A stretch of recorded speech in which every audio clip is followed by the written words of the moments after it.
the most overpowered way of doing this, by the way, is just writing some very quick and easy code to just have the iframe follow your cursor, right? Whenever your cursor is not centered on the invisible iframe, then just move it so that it is. Best part of hacking when you can just, critical thing, right?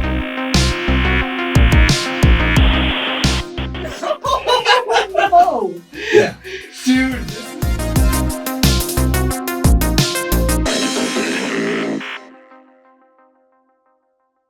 All right, Sup Hackers. Today we are going to cover one of my favorite topics in hacking. That is iframes. This is going to be just a little quick and dirty episode on how I approach iframes, how I use them in my sort of methodology, things you need to know about all the attributes that are on there, and some common vulnerability types and uncommon vulnerability types. We've got a couple on here that I think will be really helpful. Okay, so let's jump into it.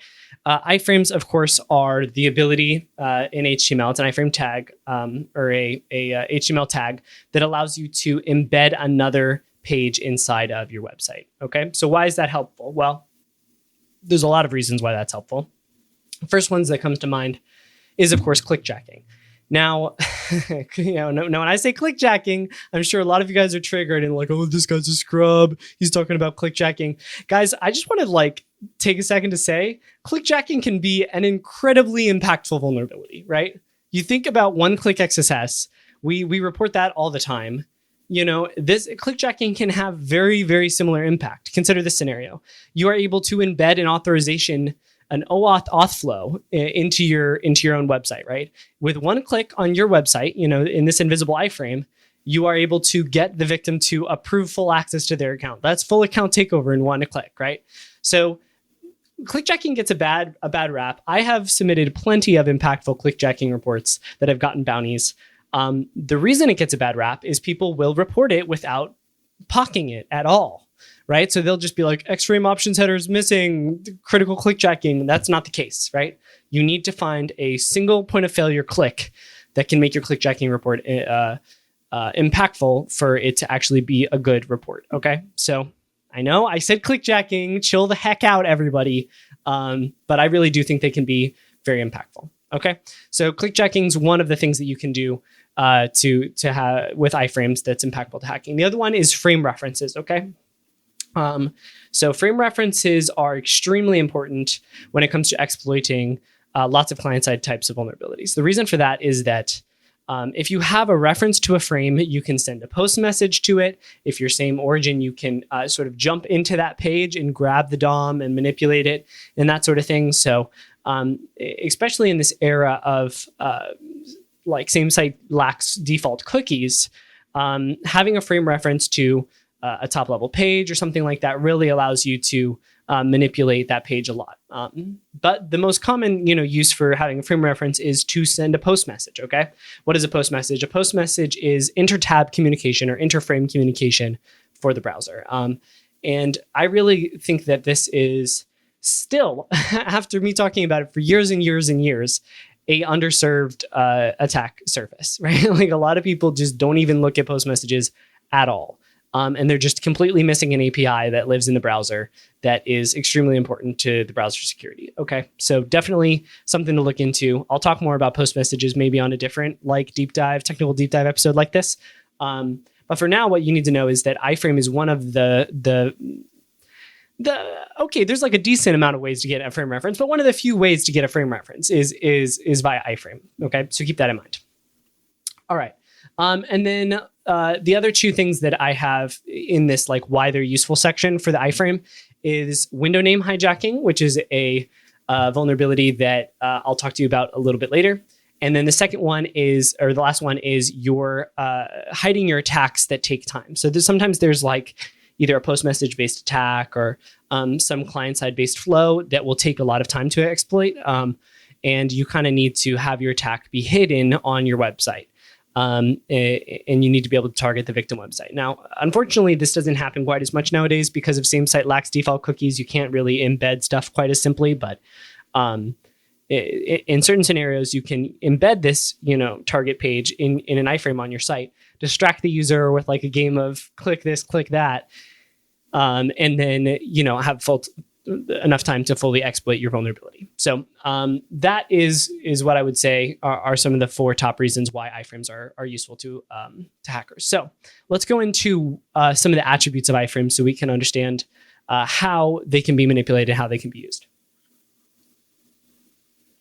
Okay, the first one is source and source doc. Obviously, these are going to be the most impactful ones. These are the ones that control where the iframe is pointed at. Okay, so source simply allows you to point to the source of the iframe at a URL. It could be a JavaScript URL. That's one of the common ways to get XSS is an iframe source JavaScript URL. Could be a absolute URL where you're pointing to a different website and embedding a victim page. Rarely do we see something like where it's a relative URL. That's just like not super helpful for attackers typically. And then what is source doc and why do I lump them together? Well, source doc is sort of the alternative to source, and it is a attribute that allows you to define what should be inside of the iframe directly in the source doc attribute. And this is extremely helpful for several things, but the first one that pops to mind when I think about the source doc attribute is the fact that you can write a new DOM inside of that iframe. And that is really, really helpful when you need to use a script tag in a post-DOM rendering environment, because a lot of you guys know that if you try to do an inner HTML sync in DOM XSS and you try to put a script tag in there, it will not fire because the DOM has already rendered, and that's when script tags trigger. So you can have an inner HTML sync, put a script tag in there, it's not going to do anything. However, and typically you can get around that by using something like a on event handler, like an SVG on load or an image on error handler. However, sometimes you are limited, or maybe you need to import a different origin, right? Something like that, or import your script from a different origin, and you want to use a script tag. Well, you're kind of stuck until iframe source doc comes in. So what you can actually do is iframe source doc, and then inside of that source doc, you can define the script tag. And since that iframe is in a new DOM inside of the iframe, that script tag will trigger, resulting in XSS. Okay, so it's a little bit of a roundabout way, but you can still accomplish the same goal. And it has saved my ass a couple times because sometimes there's just a really weird filter on there that doesn't allow for any sort of on-event handlers, or maybe there's a character limitation or something like that. This one does work, so very, very helpful. The other thing is that source doc will be same origin as the parent when it's defined. So that is helpful for just being able to embed content inside the page in an isolated DOM that is still the same origin as the parent. Okay, so that's source and source doc. I'm not sure that there's a lot of other things there that come to mind as far as like tricks that a hacker needs to know. So let's move on to the next one. The next is the CSP attribute. Okay, now you guys have all heard of CSP, content security policy. It is the way that modern browsers add additional limitations to what scripts can be run, styles can be run, what hosts we can connect to, that sort of thing. Let me get some water for a sec.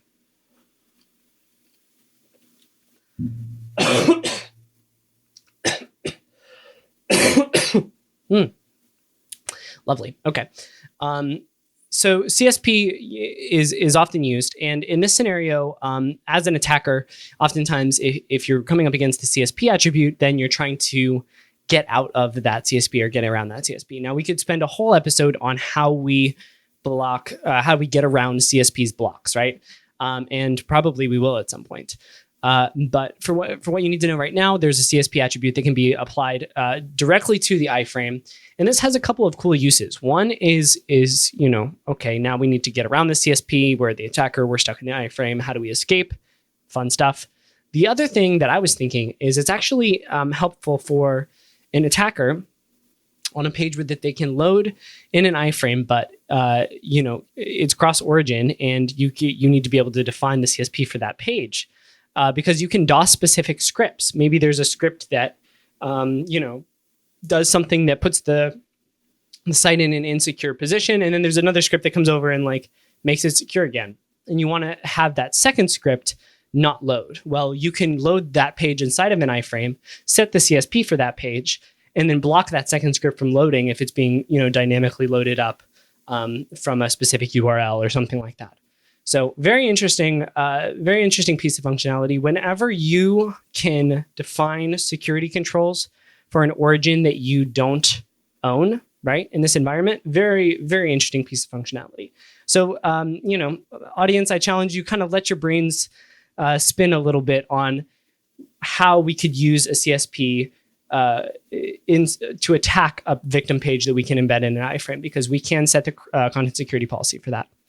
Very interesting. Okay, next attribute up is the allow attribute, okay?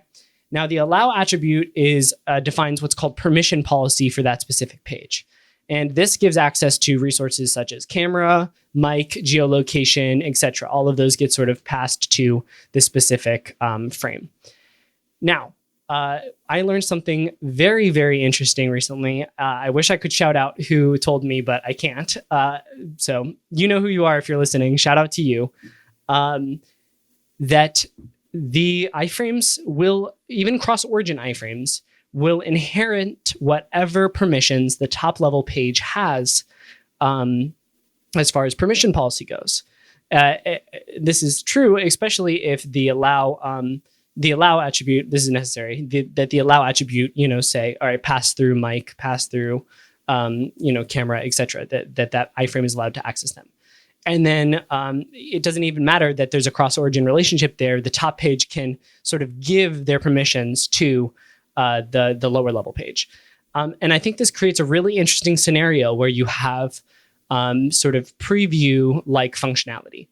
I think that the top level origin that may be doing that previewing, maybe isolating your code in a sandbox or something like that, may be endowed with particular permissions that you may not want to give to the bottom iframe, and then sometimes get passed through explicitly. So definitely keep an eye out for the allow attribute on these iframes if somebody is not aware of how they are impacting the DOM's security when they're using it. The next attribute that I had on the list was the name attribute. And guys, this is one of my favorite parts of freaking browser security. I don't know why I love the name attribute so much. I just think it's really helpful. The name attribute allows you, in an iframe context, allows you to set the name for a window that is inside that iframe. And the reason that's cool is because that name attribute is one of the only things that doesn't change when you move from origin to origin. Okay, so you can have, you can open up an iframe, you can name it Bob, and then you navigate that iframe to a completely different window, and it's still called Bob. And I recently found where did I read this? Somebody told me this, or I read it somewhere, that this was how they used to do, this is from an OG, cross-domain communication before the post message API came out, is they would set a message in the window name, and then they would redirect to that other domain. And the domain would read the window and be like, oh, okay, here's the response message. And they redirect back to the other domain, right? So that was how they would do sort of cross-domain communication. Very interesting. And the other cool thing about the name attribute is it can be used to specify what windows specific window.open calls should be opened into, or forms or A links can be pointed at, right? And there are a couple really cool niche vulnerabilities that can happen where you have a specific window open on the page. The attacker controls the ability to open a window into a certain tab or frame via the name attribute. And then you can sort of force that iframe or whatever to contain the contents that you want as a malicious actor. Very cool vulnerability. I found it a couple times. Feels amazing when you pull it off. We'll talk more about that later under the window.name hijacking vulnerability section. A couple more attributes to cover, and then we'll kind of get to some of the meat on different attack vectors you can use with an iframe. So the next one is refer policy. This is a pretty new one. I feel it hasn't been around for too long. Back in the good old days, we used to be able to just leak data via the referrer anytime.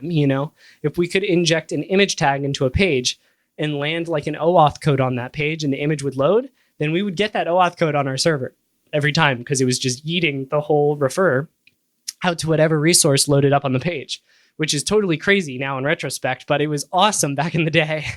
And what prevents us from doing that now is the referrer policy. Now, I've said this a couple times on the pod, but you should definitely go back and listen to the episode by JRock17.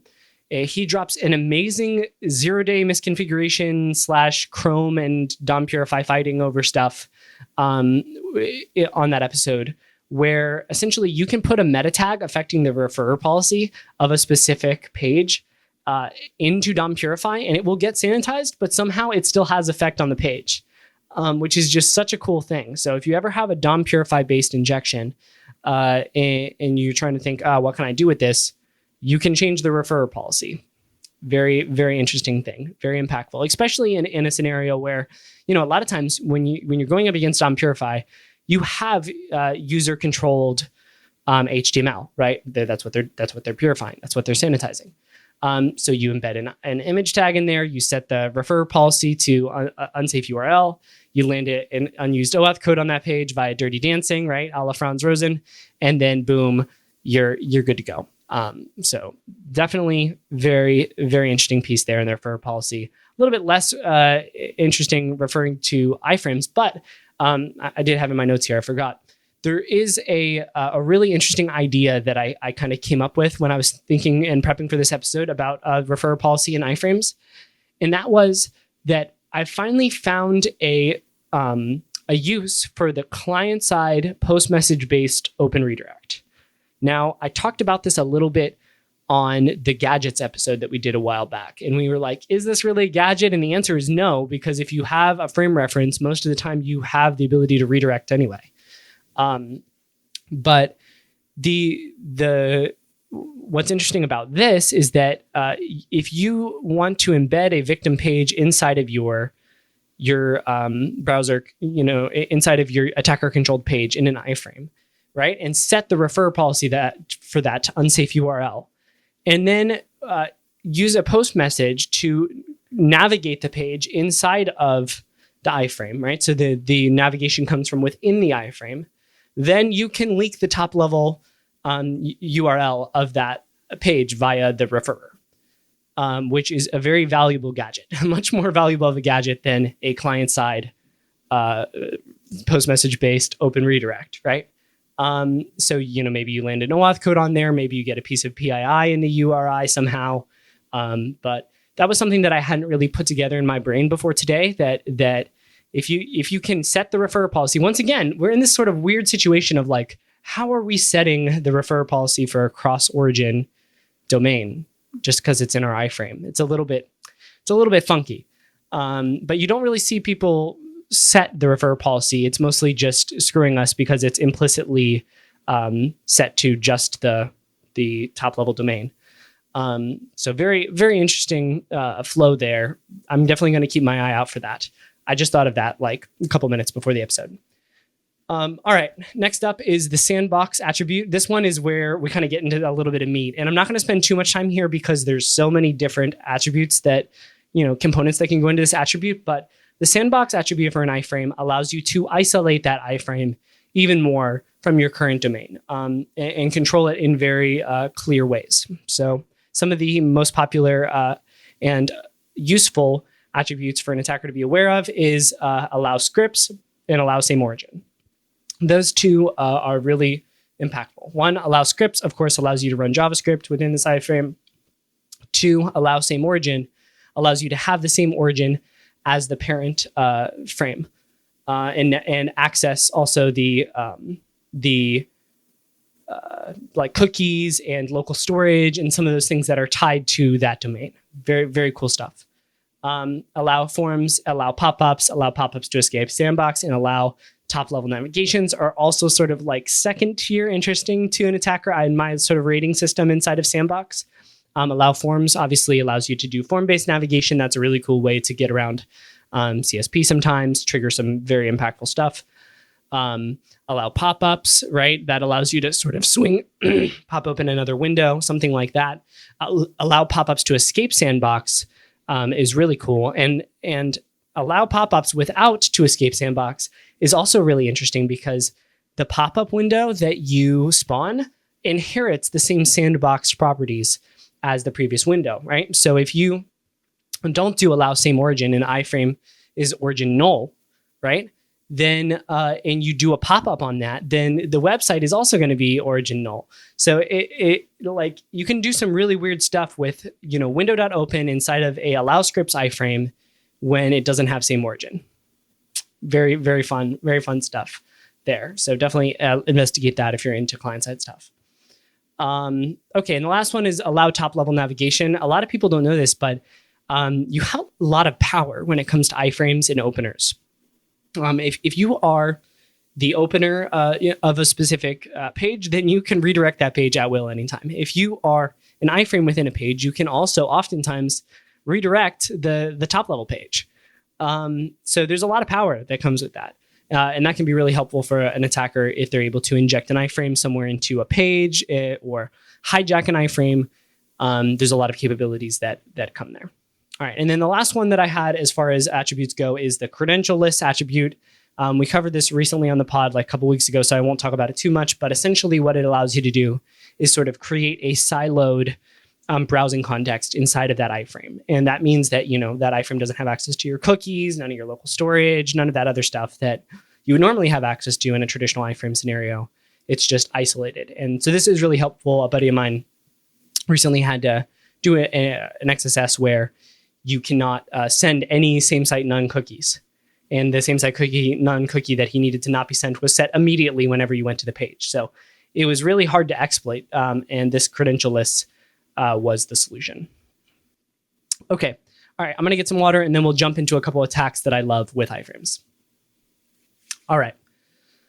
Let's see what we got. All right. A couple of attacks that we're going to talk about with regards to iframes. Now, the first one is called window.name hijacking. Okay. And this one is a little bit tricky to understand.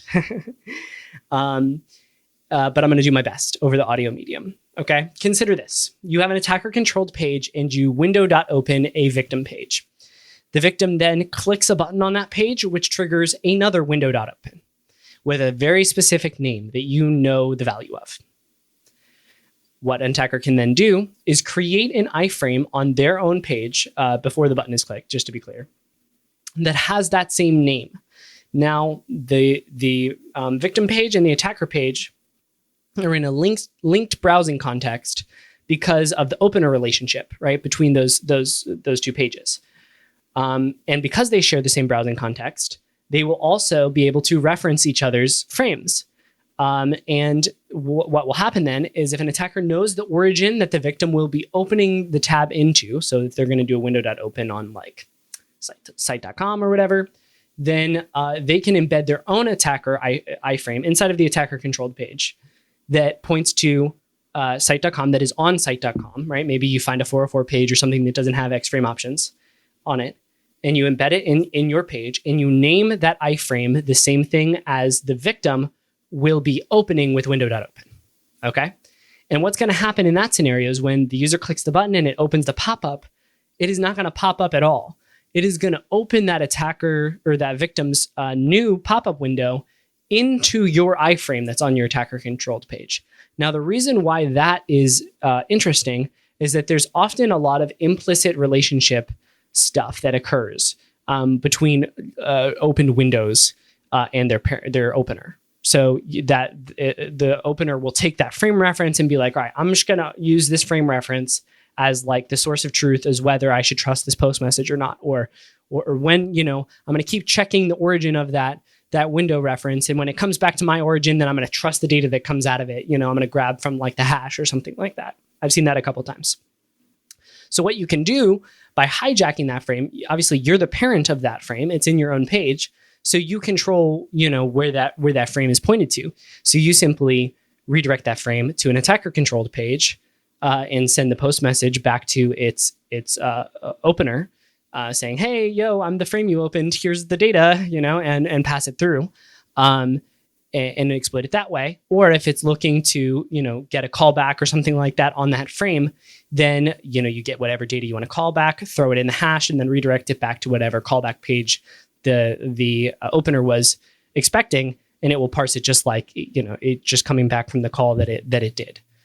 So this is a very cool attack. I've exploited this several times. I think probably less than 10 times, but still very, very fun attack. When it works, it's a blast.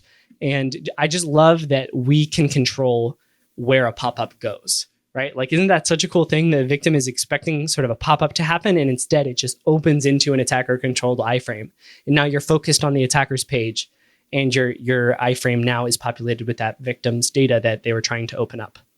Very cool.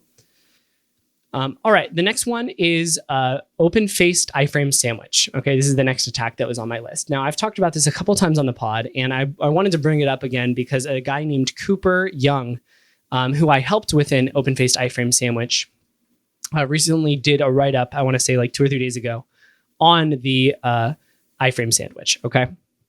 And the write-up was great. It explains how everything happens. We were able to pop a bug with this, which was really fun. I wanted to go ahead and review it for the listeners of the pod because it is a little challenging, I have to say. Okay. Now I'm going to do my best to describe this with my 2 hands, but maybe, I don't know, maybe I'll put a graphic up on the screen. We'll see. This episode goes to production pretty quickly, so I'm not sure we're going to have time to this, but I'll try to explain it anyway. Okay, so we've got an attacker frame, right, and a victim frame. And what happens in this scenario is that the attacker gets an XSS on an origin that is iframed in a victim tab. Okay, so consider the scenario where you've got, one of the real examples from my experiences was I was able to pop an XSS on the origin that controls the user's mail settings, right? Like, do you want to subscribe to our newsletter or whatever, right? It's like sometimes those things are super easy to pop and they're embedded in an iframe on like www, right? So you're like, okay, what can I do with this? It isn't really in scope. I want to affect www. What do I do? Well, here's what you do. So you, from the attacker's page, you open a frame. That's the victim page. The victim page has that, I'm going to call it the mail domain, iframed into it. Now, as the attacker, you iframe on your page your XSS into the mail domain, right? So now both pages have an iframe to the mail domain, and they're open, and they have an opener relationship with one another, right? I guess one of them has an opener relationship, one of them has an openee relationship. So what you then do is from the attacker's frame, inside of the iframe, you go up to the attacker's top level page, over to the victim tab, and down into the victim's iframe. Now, these two, iframed pages have the same origin, which means they can access each other's DOM.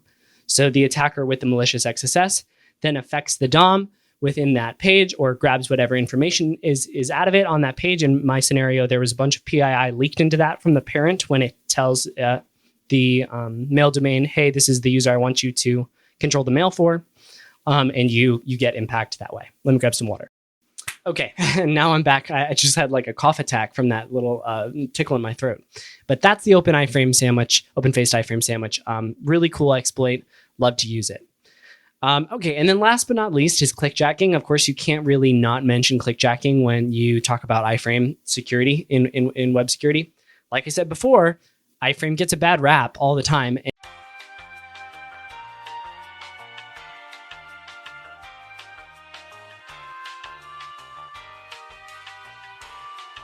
Clickjacking gets a bad rap all the time, and I don't really know why. It can be very impactful when done correctly. And I just wanted to say, I built a clickjacking POC recently, and it was impactful, as I said. And the most overpowered way of doing this, by the way, is just writing some very quick and easy code to just have the iframe follow your cursor, right? Whenever your cursor is not centered on the invisible iframe, then just move it so that it is. And that's really easy to code. I'm pretty sure I told cursor to do it, and it just like one shot got it right, and it was totally fine. You center the iframe, where the user's cursor is, over whatever button you want to click. And it doesn't even matter. The user can be like running their cursor around, and it will still always click the right button, which is super overpowered in my opinion. So very cool stuff there. Had to mention clickjacking. Don't submit crappy click checking reports. Build out the full POC, and you will very likely get paid for those if they're not explicitly out of scope, because the impact is there, or it should be there if you're reporting it. Okay. Last but not least, couple fun facts about iframes that have just landed me a couple bugs recently. This is a fun one from the Critical Research Lab, actually. The content security policy's frame ancestor attribute will override Xframe options header. Okay, so let me say that again. The Xframe options header, of course, you guys know what the Xframe options header is. It has, it controls whether a page can be iframed or not. So what you'll often see is Xframe options deny, right? So this page cannot be framed at all. GG, game over. Well, if there's a content security policy that has a frame ancestor attribute in it, and that defines, some pages that the page can be iframed from, then that will override Xframe options and be given priority, which is very interesting because a lot of times what happens in browser security is if there's a conflict between two, security related entities, the one that they go for is the one that is more safe, the one that is least permissive, right? But in this scenario, we actually have it going with the one the one that's least permissive. In this scenario, we have one going for the one that is more permissive. Kind of odd. Okay. Let me see what else was on here. I know I had a couple more. I've already mentioned that iframes can redirect their parents and openers by default. That's pretty cool. Oh, the last one here is that I have to mention is window.frames is one of the very few attributes that can be accessed by a cross-origin sort of relationship, the window reference here, right? So let's say I've got attacker.com and I've got victim.com, and they have a relationship where they have a window frame. The attacker can see how many iframes the victim has in that page. Now, this is really helpful for a lot of reasons from a cross-site leak perspective. But one of the ones that I've always thought was really cool was wouldn't it be amazing if there was a page where you could very easily update the hash, and it would, give you an iframe for every result of a search or something like that. So you just put in, the hash A, and it says, okay, there's six of them. And you say B, and then there's 4 of them. And you say C, and then there's just 1 of them. And you say E, and then it says nope. And then you say D, and it says yes, there's 1. So you can do you can really sort of character by character brute force codes in sort of a cross leak scenario if the number of iframes changes based off of what is controlled by the attacker. Very, very cool stuff. I've used this several times to land vulnerabilities. And it's something I always check because I'm wouldn't it be sick if I could just leak this data via cross, a cross-origin property on a window reference? Yeah. Every time I think about that, my brain just keeps churning and churning and churning. Where can I use that? Where are there iframes that are relevant to data that an attacker can control? All right, y'all, that's about a wrap. I think that is a good, basic overview of the iframes. I'm not sure that there's anything that's really essential that I missed there. So I hope you enjoyed it. Let me know what you guys think about these sort of one-off, single person talking, sort of technical deep dives on a topic you're comfortable with. So let me know what you guys think. That's the pod for this week. Peace. And that's a wrap on this episode of Critical Thinking. Thanks so much for watching to the end, y'all. If you want more Critical Thinking content, or if you want to support the show, head over to ctbb.show/Discord. You can hop in the community. There's lots of great high-level hacking discussion happening there, on top of masterclasses, hack-alongs, exclusive content, and a full-time Hunters Guild if you're a full-time hunter. It's a great time, trust me. All right, I'll see you there.